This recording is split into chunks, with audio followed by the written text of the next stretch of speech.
Hello दोस्तों, कैसे हैं आप सब। आशा है आप सब अच्छे होंगे, अपनी अपनी गार्डनिंग में व्यस्त होंगे। और देखिए दोस्तों, मैं अपने गार्डन में आई हूँ। शाम का समय है और अगस्त का महीना अब समाप्त हो चुका है और सितंबर की शुरुआत होने वाली है। तो दोस्तों, अब हमें कुछ ऐसे काम करने होंगे जो हमारे विंटर फ्लावरिंग से संबंधित हैं। जैसे कि अब सितंबर में हल्की हल्की सी मौसम चेंज होने लगता है और बारिश भी बहुत कम हो जाती है दोस्तों। तो इस समय हमें जो काम करने हैं वही मैं आपको दिखा रही हूँ, मैं क्या क्या काम करने वाली हूँ। तो आज मैं सुबह से काम किया था, वो उसकी मैं वीडियो नहीं बना पाई हूँ, लेकिन फिर भी आप लोगों को बता देती हूँ। देखिए दोस्तों, सबसे पहले मैंने आज जो पुराने प्लांट थे जिनका फ्लावरिंग का टाइम ख़त्म होने वाला है, जैसे कि पर्सलेन है, पॉर्चुलिका है, तो बहुत सारे प्लांट हो गए थे मेरे पास। तो उनमें से आधे से ज़्यादा प्लांट मैंने खाली कर लिए हैं। कुछ वेजिटेबल प्लांट थे जैसे कि भिंडी वगैरह, जिनका सीजन ऑफ होने लगा है, उनको भी मैंने निकाल दिया था। पुराने प्लांट निकाल के अब मैं नए नए प्लांट लगाने वाली हूँ। तो दोस्तों, सितंबर का महीना आते ही हमें कुछ ऐसे काम करने होते हैं जो बहुत ज़्यादा ज़रूरी होते हैं। जैसे पुरानी वेजिटेबल्स हैं उनको निकालना है, इस तरह से पॉट को खाली करना है। देखिए मेरा पूरा गार्डन फैला हुआ है आज, क्योंकि मैंने सारे पॉट खाली किए हैं। ये देखिए, जितने पुराने प्लांट थे जिनकी ज़रूरत नहीं थी मुझे, उनको सबको निकाल के मैंने खाली कर दिया है। और यहाँ पर इस तरह से आज मैंने पूरे दिन मिट्टी में धूप लगाई है, क्योंकि मिट्टी को बरसात के बाद में जो हमारी मिट्टी होती है उसमें देखो दोस्तों क्या होता है कि कितनी भी हम लोग कोशिश करें तो हल्की फुल्की फंगस या फिर स्नेल, या हम लोग कितना भी कोशिश करें थोड़ा बहुत रह जाता है। तो हमें जब हम अपनी गार्डनिंग शुरू करने वाले हैं, विंटर की गार्डनिंग शुरू करने वाले हैं, नए प्लांट लगाएंगे, तो उसके लिए हमें अपनी मिट्टी को दोबारा से रिचार्ज करना होता है। और रिचार्ज करने के लिए सबसे पहला जो ज़रूरी काम होता है वो इस तरह से मिट्टी को धूप लगाना होता है। धूप लगाने से क्या है, बारिश के द्वारा इसमें जो भी फंगस होगी या फिर जो भी कोई बीमारी होगी या फिर स्नेल वगैरह होंगे, वो सब ख़त्म हो जाएंगे, हमारी मिट्टी रिचार्ज हो जाएगी। और अब मैं क्या करूँगी कि जितने भी मैंने प्लांटर खाली किए हैं इन सबको भी धूप में रखा दोस्तों। पूरे दिन की धूप लगाई है और धूप भी अब काफ़ी तेज़ निकलने लगी है, हो रही है, क्योंकि इस समय बारिश नहीं हो रही है। हमारे यहाँ काफ़ी दिनों से बारिश नहीं हो रही है। जब बारिश नहीं होती तो तेज़ धूप होती है। तो मैंने आज अपनी मिट्टी को भी रिचार्ज किया है दोबारा से, और अपने सारे प्लांटर को भी धूप में रखा था। पूरे दिन की धूप लगाई है। अब शाम का समय है, 5 बज रहे हैं। मैं अपनी ये सारा गार्डन समेटने आई हूँ, क्योंकि मुझे बारिश अगर किसी टाइम हो गई तो ये मिट्टी फैल जाएगी और ये सारी मेरी मेहनत बेकार हो जाएगी। तो चलिए, मिट्टी बनाने के लिए मैं क्या क्या कर रही हूँ देखिए। मैंने सबसे पहले इसमें रिवर सैंड ऐड किया है। साथ ही दोस्तों, मैं इसमें काफ़ी चीज़ें मिला चुकी थी, तब मुझे लगा कि चलिए वीडियो बना देते हैं, ताकि आप लोगों को भी पता चल जाए कि क्या क्या मिट्टी बनाने से पहले, रिचार्ज करने के लिए इसमें क्या क्या काम करना है। तो देखिए, इसमें मैंने रिवर सैंड ऐड कर दिया है दोस्तों। आप जो ये वाइट देख रहे हैं दोस्तों, ये है ट्राइकोडर्मा। तो मिट्टी जब भी नई बनाएं तो उसमें ट्राइकोडर्मा ज़रूर ऐड करना चाहिए, और वो मिट्टी की गुणवत्ता को भी बढ़ाता है और साथ ही उसमें जो भी स्नेल या फंगस वगैरह है उसको भी कम करता है। इसी के साथ मैं एक चीज़ और आपको दिखा रही हूँ। ट्राइकोडर्मा तो हम लोग डालते ही हैं, लेकिन अगर कई बार ऐसा होता है कि किसी हमारे पुराने प्लांट में नीमाटोड की समस्या होती है, या फिर हम नर्सरी से जो भी प्लांट लेके आते हैं, हमारे गार्डन में अगर जो मिट्टी है उसमें तो नीमाटोड की प्रॉब्लम नहीं है, लेकिन कई बार ऐसा होता है कि हम जो नर्सरी से प्लांट लेके आते हैं उसमें नीमाटोड की प्रॉब्लम हो जाती है। तो उसके लिए हम नीम खली वगैरह डालते हैं। लेकिन दोस्तों, मुझे ये मिला था एक पैकेट, किसी ने बताया था, तो ये नीमाटोड की प्रॉब्लम को दूर करने के लिए बहुत ही अच्छा होता है। तो मैं इसको भी थोड़ा सा मिक्स करती हूँ। मैं इसका कोई प्रमोशन नहीं कर रही हूँ, सिर्फ बता रही हूँ। और उसके अलावा आपकी इच्छा है कि आप डालना चाहें तो डालें, क्योंकि मैं तो यहाँ पर देखिए ट्राइकोडर्मा ऑर्गेनिक है, वो उसका ही ज़्यादातर यूज़ करती हूँ। लेकिन किसी ने बताया तो मैंने सोचा चलिए मैं भी यूज़ करके देख लेती हूँ। इसी के साथ में दोस्तों, मिट्टी के हिसाब से हमें नीम खली लेनी है। ये देखिए, मैंने इतनी सारी नीम खली ली है, क्योंकि मेरी मिट्टी भी काफ़ी सारी है, तो 1 किलो के करीब मैंने नीम खली ली है यहाँ पर। साथ ही मैं इसमें फंगीसाइड ऐड करूँगी। आप कोई सा भी फंगीसाइड डाल सकते हैं। मेरे पास साफ का फंगीसाइड है, वो डालूँगी। थोड़ी सी मैं लकड़ी की राख भी डालती हूँ यहाँ पर, तो आप लकड़ी की राख भी डालिएगा।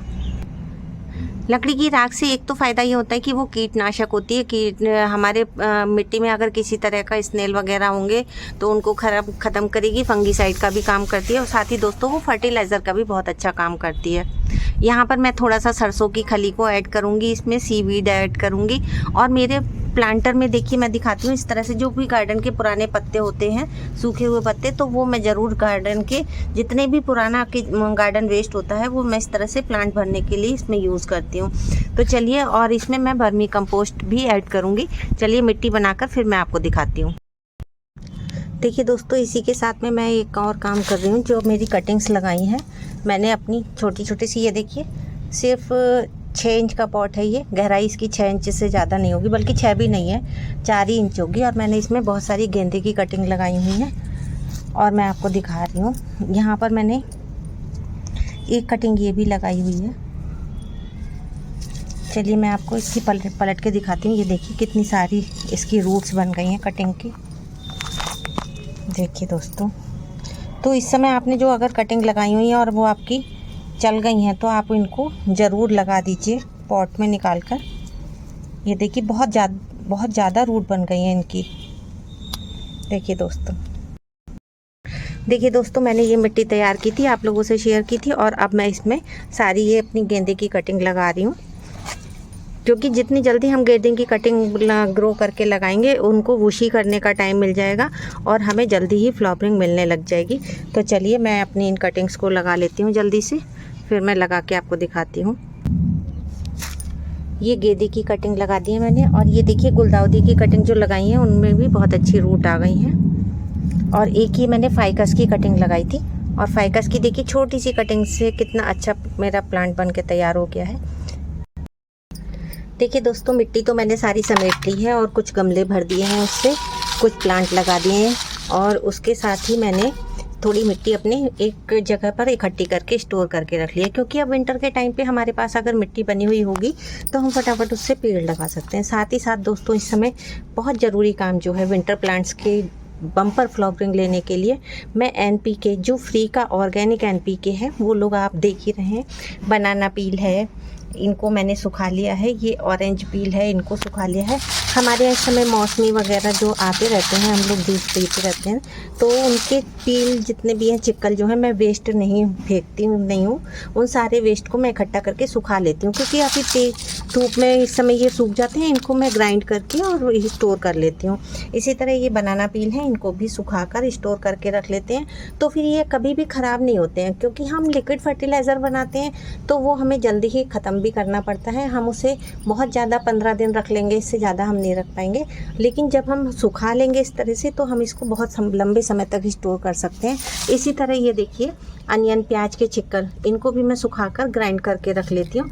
तो ये तीनों मैं आपको दिखा रही हूँ NPK के बहुत अच्छे सोर्स हैं, और इनको हमेशा एक गार्डनर के पास इकट्ठा होना ही चाहिए, ताकि वो इनको समय समय पर अपने प्लांट को दे सके। और इनसे इतनी अच्छी फ्लावरिंग मिलेगी हमें विंटर में कि आप लोग तो जानते ही होंगे।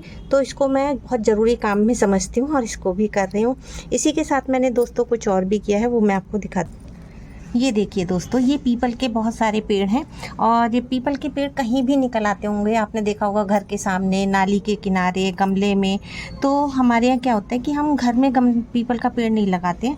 मैंने इस तरह से इकट्ठा कर लिया था इनको, और जहाँ भी मुझे कोई भी पेड़ दिखता था मैं निकाल के और इस तरह से मिट्टी में थोड़ी सी लगा के इनको स्टोर करती जा रही थी। और मैंने अब देखा काफ़ी सारे इकट्ठे हो गए हैं, तो आज मैं इन्हें पार्क में लगाने जा रही हूँ।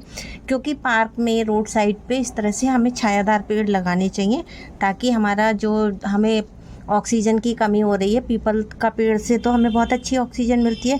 तो इनको निकाल के फेंकना नहीं चाहिए, बल्कि आप अपने घर में नहीं लगा सकते तो आप कहीं भी रोड साइड पे, पार्क में लगा सकते हैं। और आज मैं ये काम करने जा रही हूँ। देखिए बहुत सारे पेड़ हैं ये, और इन सबको मैं लगाने जा रही हूँ। तो आपको भी, अगर जो पेड़ आप, पीपल है, बरगद है, इनको घर में नहीं लगा सकते हैं, अगर बहुत से लोग आजकल लगाते हैं, लेकिन मैं नहीं लगाती हूँ अपने घर में, तो मैं इन्हें बाहर कहीं पे भी जाकर लगाऊंगी। तो आप लोगों को भी इस तरह से कहीं भी पेड़ मिले तो आप उनको ज़रूर सेव कीजिए।